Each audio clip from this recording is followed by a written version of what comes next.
I want to talk to you about why it's so important to have a lasting power of attorney. To highlight this, I want to use a famous case of a chap called Paul Briggs, who was an ex-Falklands veteran serving as a full-time police officer in the Merseyside Police.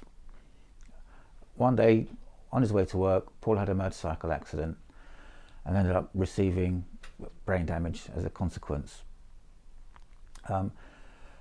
The hospitals and the doctors finally told the family that there was nothing more they could do, and Paul was, to all intents and purposes, a vegetable. You can imagine the heartache that the family felt, and eventually his wife and his mother both agreed that the best thing to do would be to turn his life support off. You can imagine their horror when the doctors actually refused to do so. And so their only recourse was to actually take the hospital to court.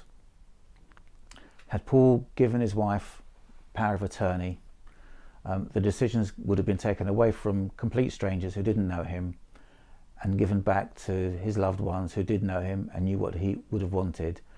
And all that trauma and stress and having to deal with the courts and the expense could have easily been avoided. So if you need any advice on lasting powers of attorney, please get in touch.